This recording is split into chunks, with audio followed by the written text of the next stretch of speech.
Hello there, you are listening to The Screen Queen, where you'll be finding your favorite movie or your favorite television show and learning something new. You'll just have to listen to find out. Here is your host, Samantha Parrish. Hello there and welcome back to The Screen Queen. If you don't know who I am, it's okay. It's written on all my underwear. My name is Samantha Parrish, and this is my little show where I talk about movies and TV shows and how they age. And you are listening to the final episode of my Halloween series. I've really enjoyed the different criterias that we've had every year. And I like how there are some coincidences, but overall, every time I get the Halloween series, it's like a nice challenge to see how I can commentate on something for how it pertains to the whole holiday of Halloween. Having Carrie being the very first Stephen King movie and moving on to Get Out, where it's like one of the major pieces of motion pictures, and a little gem like Billy and Mandy, and then I get to end it with a Halloween special that I consider to be my all-time favorite Halloween special. But I have one more delay before I get into the Halloween series finale. I wanted to do something different this year to include a little highlight reel for some of the horror films that I've seen this year. Sadly, they did not make the cut because of my lotto system, but I still want to make a special mention anyway since it is the spooky season. So first on my Fright Lights is a film called Late Night with the Devil. This one was so worth seeing in the theaters. It's a Shudder exclusive. If you get the chance to see it, it's on Hulu right now. I highly encourage you guys to go watch it if you can. Next up is another Shudder exclusive called Arcadian, and I'm just going to say it might be my new favorite Nicolas Cage horror film, and that is not a sentence I say too often. Let's just put it at that. Next one is a heavy one, but a good one called Relic, and let's just say it. I feel like this one and Hereditary might seem like a double feature. And fourth on my list is one that I have literally told everyone about. This was the most impressive horror film that I've seen to give me everything that I'm looking for. And I'm sure a lot of my friends are going to know what I'm going to say, and that is The Cleansing Hour. And that is also on Shudder. Highly recommend. And last on my list is one that I finally got around to watching. It's the 2011 remake of Fright Night. It just surpassed all of my expectations. I'm not the biggest vampire girly when it comes to my horror films, but that's another add to my list. I'll take that as a win. When we think about Halloween specials that come out, it felt like a commodity. Like it was something that you ran to. Half the time there were things that aired on Halloween just to amp up the night more. Halloween used to be the hugest night for TV specials, and in time that changed with a little thing called streaming. But the one thing that I always looked forward to every year was Scary Godmother. I'm going to sound really old when I say this, but it really is a lost tradition to watch something on television. And for as long as I have watched a lot of specials and then reflected on them, it really is like a lost love to know how many people really cherish the time to watch a lot of the Halloween specials. I mean, they're kind of synonymous now. Like you can kind of look at, The Great Pumpkin, Charlie Brown in your head, or other various specials. But at the same time, it really did feel like an event to look forward to. That this was a moment in time that you were witnessing, and to see what was going to carry on into every tradition. When you look at Halloween events premiering on television, it's like that's a chance for that to be like a new classic. And Scary Godmother, it kind of became a classic in her own way. It just took 20 years to get there. Now I'm all for certain Halloween specials that can get, a little bit hectic, and you can have a little bit more of a sinister nature with this, but I like that Scary Godmother existed as one of the very few Halloween specials that wasn't about scaring people and more about facing your fears. Growing up, I was terrified of many things. I kind of gave Piglet a run for his money. Like, Piglet seemed braver than me. That is putting it in a nutshell. But when I watched Scary Godmother, it was nice to see something that had a different way about facing your fears and really analyzing what exactly is there to be scared about. There's a lovely idea in here that not everything that looks scary is going to be mean. It's really about the judgment that you kind of pass on to others and like not letting it get a hold of yourself with like extremism, and something that would eventually come up in various other ones like paranormal. I like that Scary Godmother kind of became one of the first to really look at the whole idea about not being scared of something and having a healthy outlook to it. But when people talk about Scary Godmother, it's,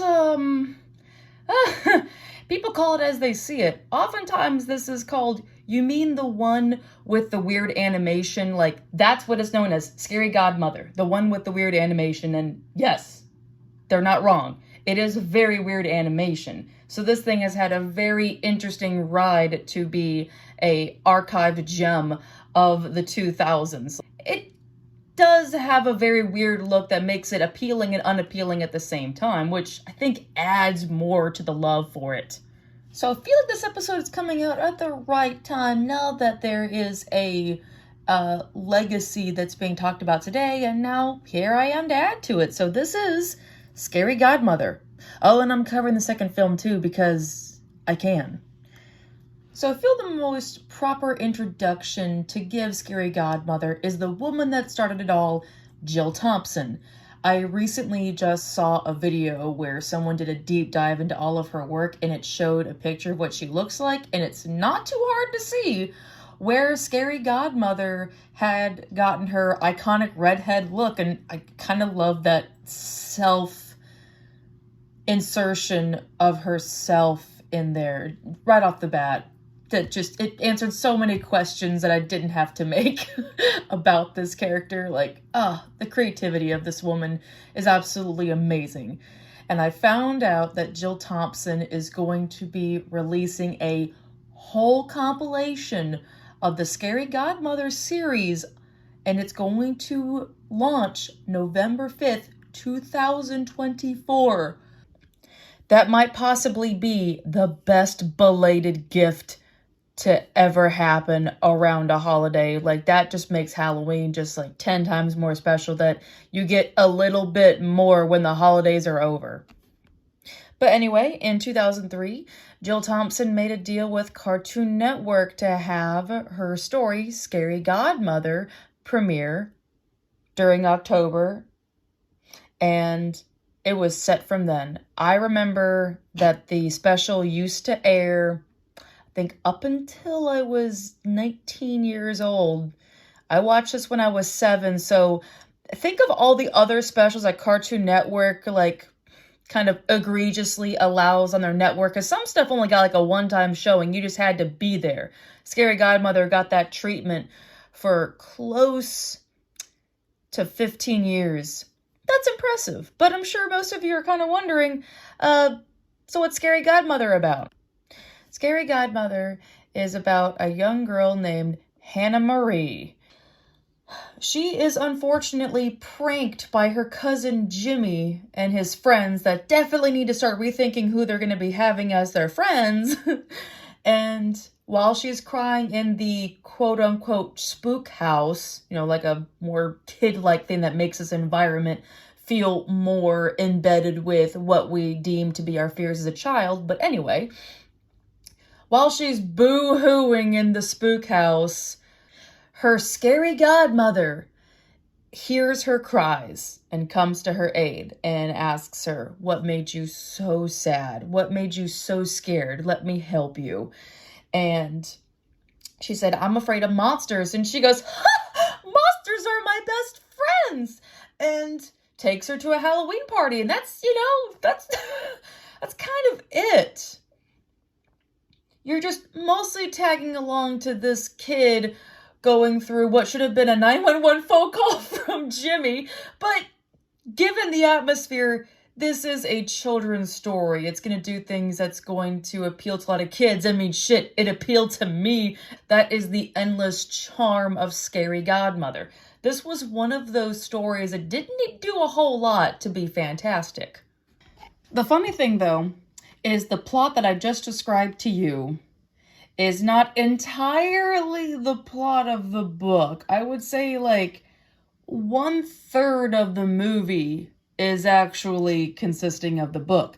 It just has Hannah after she gets locked in the spook house, and the plot follows. The Scary Godmother comes to see her, but she doesn't end up going over to the spooky zone or whatever it's called. I'm sorry, I can't remember on top of my head right now. And it does feature Mr. Pettibone. It does feature Bugaboo, but the other characters like Harry the werewolf and Orson and his family, they don't make an appearance. It's just short, simple, sweet to get to the point. And for another additive, Hannah is not given a key to just magically go over to the spooky side. She actually has to do like a whole ass ritual to get there. So even though like the sources are different, the sources are also kind of the same.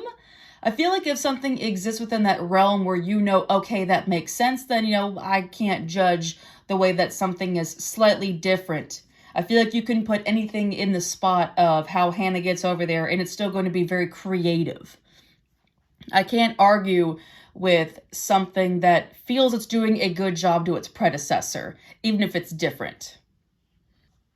But at the same time, with having the Scary Godmother Halloween feature have those additional characters and people go back through the books and wonder, oh, where's everyone else? It's going to encourage people to want to pursue. Like, I didn't know that was originally the perceived story was just having the 3 titular characters, and then eventually we get to move forward and get into the world building involved. Like, Scary Godmother really is not seen for how smart it is when it comes to world building. It just looks like weird animation, and yes, it is. But beyond the weird animation, there really is an interesting Halloween world. Look at something like The Nightmare Before Christmas, and you got to see how all of these parts and pieces work into that spooky realm. Like, I'm telling you, Jack Skellington and Scary Godmother probably could have been neighbors. So when I was on Tumblr, as one does when they take a chance to see how old they feel, and when I went to go look up Scary Godmother on Tumblr to see, like, all right, what's Tumblr done with this to kind of make a home for it, and my goodness, it is more than I expected. One of the things that I found to be hilarious is how the character Ruby is kind of popular on Tumblr. Ruby is often compared to the character Nadia from What We Do in the Shadows, and there's been like compilation posts, and I can see it. It's hard not to, especially since I've seen What We Do in the Shadows, so to make the comparison of Ruby and Nadia, I mean, that's kind of like comparing twins to each other. But just like twins also have their differences, and because these 2 series come from very vast spectrums, but they still have that common factor with having a character that looks similar to each other without being a copycat. Like, you rarely get that type of female vampire character that works. And for someone to have to reference Scary Godmother and What We Do in the Shadows in the same post to point out that very funny coincidence and similarity, it's a very small thing, but I do love that there's someone out there that is keeping Scary Godmother alive in the most unique ways possible. Like, that's the kind of stuff I live for. So back onto the story. I want to give a little spotlight on the character, the one that brought us here, the one in the fairy pink outfit, Miss Hannah Marie. So when we think of iconic characters or memorable characters, Hannah's, she's not really the most powerful character, but she's one of the most honest characters that I've seen for a lot of Halloween specials that either make a child very bratty or make them very scared, and she has like a pluckiness to her where she's just loving the whole idea. I feel like Hannah's the embodiment of people that just love Halloween and love the idea of dressing up as something that you don't normally get to dress up as, like that, all that fun stuff, all that embodiment of what that's like. And it's nice to see like there's another character out there that's just in it for the love of the game, not the gore. I love that Hannah is a character that isn't afraid to be wrong, even if she's very young. You don't get too many characters that kind of know what's right and wrong because, you know, when you're a kid, you don't really know what's right and wrong. You have to go through a lot of shit in life to be able to decipher that kind of stuff. And for Hannah to be in a position where she's literally facing her fears and is doing that in a very healthy way. Even if Scary Godmother is the one at the helm of it, helping everything out, Hannah's still doing all this shit on her own. She's still making the active decisions. And seeing for herself, oh, these monsters are not as bad as I thought they were. And I say that because of the best example, which is when she meets the character Bugaboo, who is the most adorable boogeyman I've ever seen in my life. And on a side note, I like how they made the boogeyman a character that has monster-like featurettes, but has the personality of like fucking Winnie the Pooh. Like, it is kind of funny. So when she's trying to like face her fears, and unfortunately she does get a little too upset, and when Bugaboo is about to leave, she recognizes that she was wrong. This character was not out for malicious intentions. Just because something is scary doesn't necessarily make it that it's mean. It's like the best use of don't judge a book by its cover in this whole special. And Hannah being the character to have to say, okay, well, you're not as scary and mean as I thought you were. And for Hannah to be that young to admit something like that is kind of astronomical. You don't get too many characters like that have that sense of maturity. And this is something that exists where it's mostly a lot of very funny kid-like jokes, and you have a very kind of nicely mature moment for kids. But the fact that Hannah was willing to be wrong the whole time, it does show a lot about her character.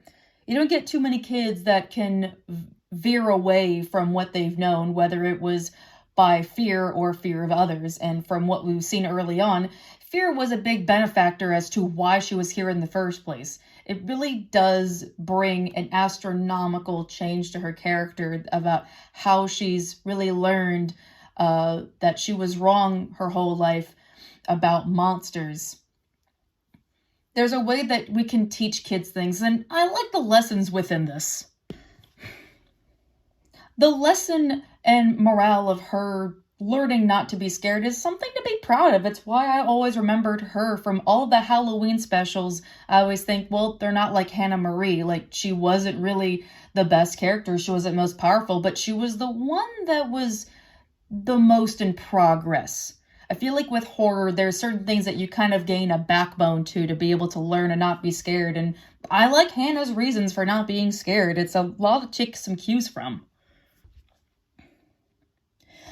Another kind of important part about the story is the character Orson. When I went to go back and rewatch Scary Godmother for the millionth time, I like the fact that Orson is kind of the leading way for Hannah to be comfortable with monsters. I mean, realistically, Scary Godmother was the one that kind of bridged the gap because she had to tell Orson and his family, Hannah is not dinner.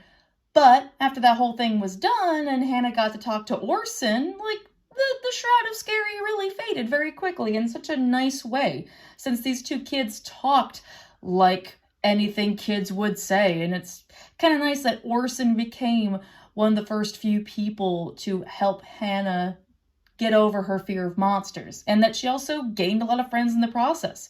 And from what I saw in the books, Hannah and Orson still became tight friends. I'm like, what more could you ask for?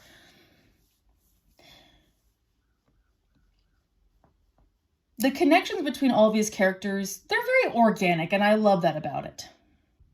But again, the whole dynamic between Hannah and Orson was like one of my favorite parts of Scary Godmother.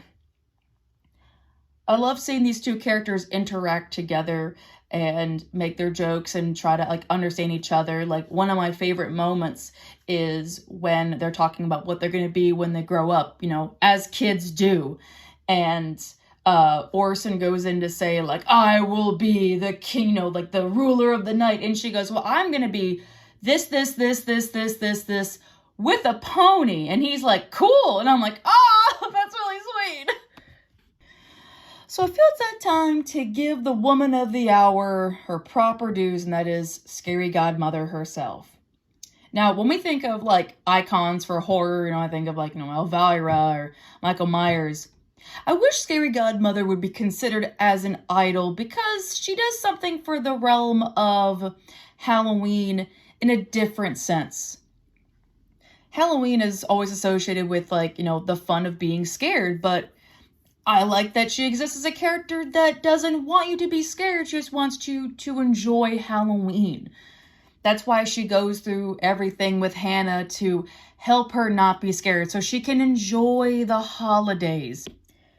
I mean, if you think about it, a lot of millennials basically grew up to be Scary Godmother, to have a Halloween year-round, to not be defined by expectations, and to enjoy it for yourself. Face it, we all grew up to be Scary Godmother, to have a healthy relationship with Halloween, to enjoy it. I said in my Creep Show episode, when it comes to things with Halloween or anything scary related, that I like to get that shroud away so someone can be able to understand a lot of these things without having to be scared, but also have their feelings validated. It's why I say that I'm the one that holds someone's hand through it, so that way they're facing their fears and they're seeing what's not to be scared about. And I really like that that's the whole point with her character, is she's showing people that there's really nothing to be scared about.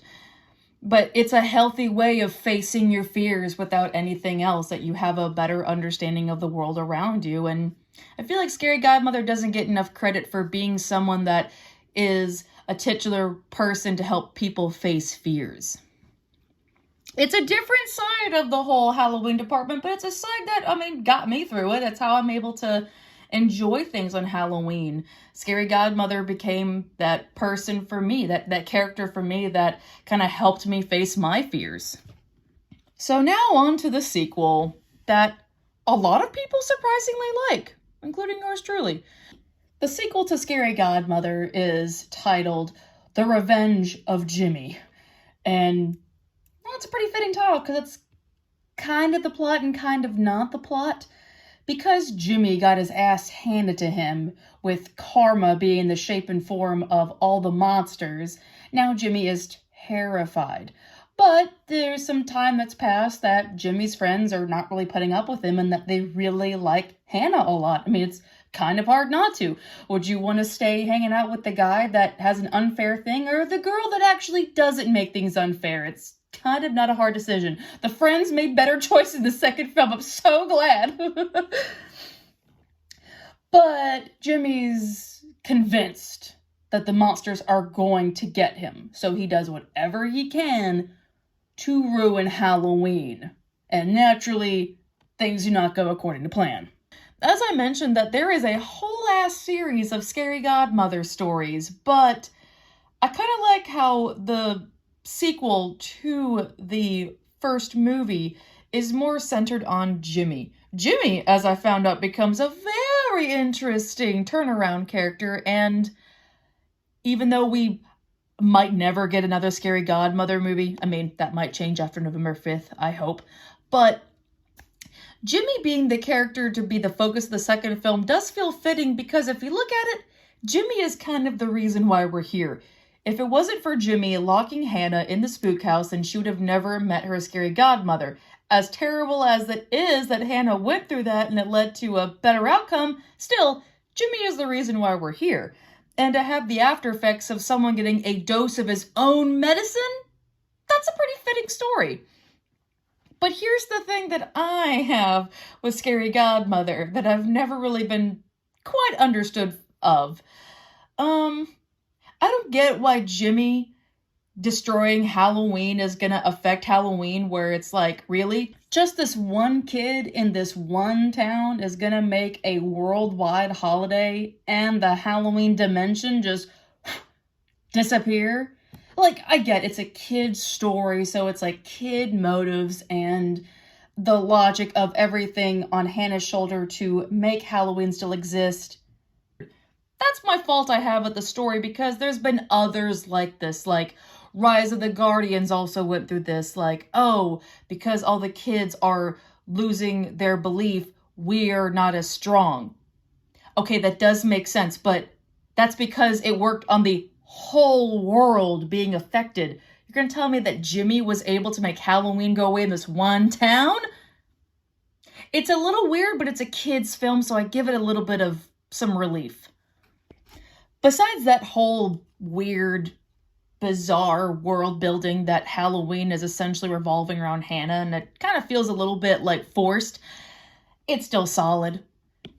I can't argue too much that I'm getting to see more of the characters that I loved from the first time I saw them, and that they still feel the same. The humor still feels excellent, and it was wonderful to see how Hannah and Scary Godmother still continued having their friendship. I can't say relationship because that just feels weird. But I love that we got to see more of the world building involved. And even when the whole Halloween realm is going into crumbles, it's kind of crumbling in a very unique way. The stakes really do feel that if Hannah doesn't save Halloween, everything she loves will be gone, and clearly she still does love it. It's like if Boo from Monsters, Inc. was able to still see Sully and Mike. Like, this is kind of what that would look like. This sequel doesn't feel like it's like a cut, copy, paste, but it does feel like you're buying the same thing. I mean, look at Scary Godmother like a ceramic mug, and you want one just like it. And when you get something like the sequel that does have a little bit of things different but still feels the same, it's like, okay, I kind of like that I still got what I wanted to see. I wanted to see more of this world. And I really wanted to see what was going to happen between the whole relationship between Scary Godmother and Hannah. And I never felt that faltered. I really like that this is a story where you have two people that are helping each other, because the first one was all about Hannah getting help to get her fears conquered, and now it ends up with her doing everything she can to save Halloween. But I also love that she does it as if, like, it's nothing. Like, I like the maturity in Hannah for this sequel. It's really weird to focus on, but to have someone go from crying their eyes out, being scared of everything and not knowing what to do, where she knows how to face life a little bit better because of the monsters that helped her not be scared. And I also love the way that she looks at every angle with a positive way without being toxically positive about it. Like in the story where they're trying to get pumpkins, and Jimmy's friends are all sad that the pumpkins are ruined, and she's like, ruined? I don't think so. Like, looks like the work's been done for us. We just gotta add some eyes. Like, I'm all for a character that will take a situation and make it positive. And I don't think Scary Godmother gets enough credit for how this really works. In a way, the sequel almost feels appropriate that Hannah is giving back to the people that helped her not be scared. That she had a reinstated love of Halloween, and she still wanted to bring this for everyone. She kind of felt like an arc corrector, that she helped out her friends, Jimmy's friends, and then she also helps out the ones in Halloween Town. So I think like the sequel should just be called Hannah Helps People, but I guess Jimmy's Revenge sounds better. But still, I can't argue with the way this whole plot went through. It still felt sweet from the beginning until the end, even if it had some weird spots. I feel like everything that has a continuation is going to have some weird spots, but I feel like the sweet spots kind of make up for that. I really love how both of these films has a positive angle, but I also love that the way that this is written to have its own lessons is also written to be a little bit more adult. As I found out with the book series, Jill Thompson made it progressively darker, but not in the sense of trying to just jump people into a different genre, but it's like when you look at Samurai Jack, and when it came back in 2017, it was meant for those that first watched it in 2000. It's the same thing for the ones that followed Scary Godmother. It's that same group from 2003 that still wanted to see more, and Jill Thompson made it progressively more mature because, well, the audience is still there, even though they're a different age now. And I can appreciate a creator that is willing to still cater to an audience, knowing that she's never lost them. She never lost me. She never lost a lot of people. So for the wrap up on the Scary Godmother episode, I have a story to share that only a few people have probably heard this story. When I was in elementary school, there was a task for my English assignment that I had to make a Halloween story. And I had this brilliant idea about a little girl that has wait for it, a scary godmother, and she has to go get like some pendant back from an evil witch named Helga. I'm really surprised I remembered a lot of this stuff.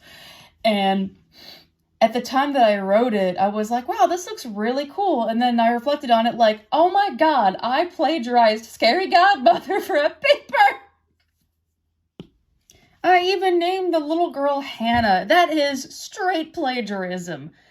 But the funny thing, though, is that I never got caught because no one knew what Scary Godmother was. Like, I'm kind of shocked, but I'm also kind of disappointed at the same time. Like, I would have gladly had the plagiarism knowing, like, hey, you guys got some taste, you figured it out. But when I look at it and I'm like, huh, that's basically Scary Godmother fan fiction. I'm just going to chalk it up to that. If anything, I kind of love that that's one of the hugest things to see how much Scary Godmother had an impact on me that I literally couldn't get it out of my mind. But now if I ever meet Jill Thompson, I owe her an apology. Hey, I had to use your story to get through a school paper. I'm so sorry. I don't think she'd mind. I think she probably would love it deep down. I think she'd be like, thank you. Well, I guess for my final thoughts about Scary Godmother, I'm glad to see that it's gaining a reputation. This was something that was buried for so many years, and it's nice that people do think of it the same way I did. I feel like the message within Scary Godmother is getting to all the people that saw this for what it was, to just be a wholesome Halloween special. Amongst the many that you get between Charlie Brown or even some of the Halloween specials adapted from our own TV shows, you don't get too many like Scary Godmother that come through once in a while. And after a while, it finally aged to be appreciated more. It's kind of the nice thing about getting older is seeing how the things I love would eventually be cherished. It took a long time to get here, but we finally got here. And I'm sure Jill Thompson loves it too, that this one idea about a scary godmother had become wealthy in all the right ways, that you get the achievement that it's getting to someone's heart and soul and stays with them. As much as I wish Scary Godmother was as popular as all the other specials, I like that she's just popular in my heart. Well, I guess for my final thoughts about Scary Godmother, I'm glad to see that it's gaining a reputation. This was something that was buried for so many years, and it's nice that people do think of it the same way I did. I feel like the message within Scary Godmother is getting to all the people that saw this for what it was, to just be a wholesome Halloween special. Amongst the many that you get between Charlie Brown or even some of the Halloween specials adapted from our own TV shows, you don't get too many like Scary Godmother that come through once in a while. And after a while, it finally aged to be appreciated more.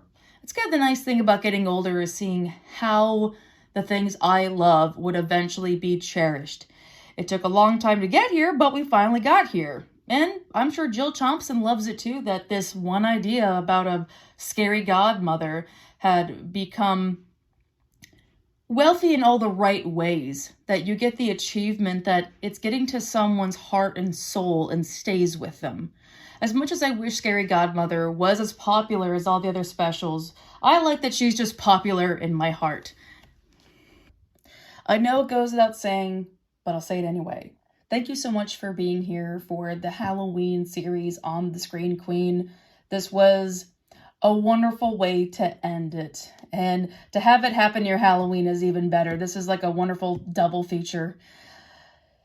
But now is the time to get back on schedule. But I also have to say that this Halloween series was a lot of work. So I'm going to take a much needed week break. But until my return, let's find out what the next episode is going to be on the Screen Queen. So I have a lot of suggestions. I think this shit is going to go flying. I am officially going to need a bigger box for this, but until then, let's find out.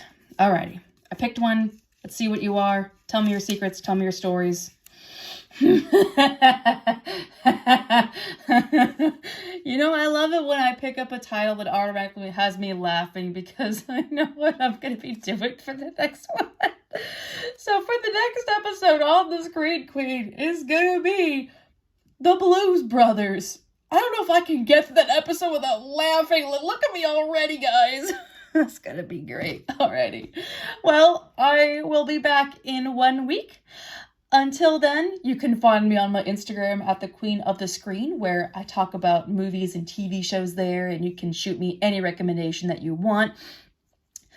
And I am also available on YouTube for an easier way to listen to your media queen. But I also have to make a tiny little note that there has been a slight hiccup with the episodes going on YouTube. I recently found out that my Grim Adventures of Billy and Mandy episode did not make it through, and I'm not the most tech-savviest person, but I'll find a way to fix it. So just letting you know, it's going to look a little weird for a while, but you can still hear me on there. And I also wrote a little book series called Inglorious Inc., where they get into a lot of bizarre, dramatic, illegal things. And if you want to find that series, it is available on Amazon, but I make life easier, and I have it available in the description box. Alrighty. You all take care now. Have a wonderful Halloween, no matter how you celebrate it. This is your Screen Queen, signing off. Bye-bye!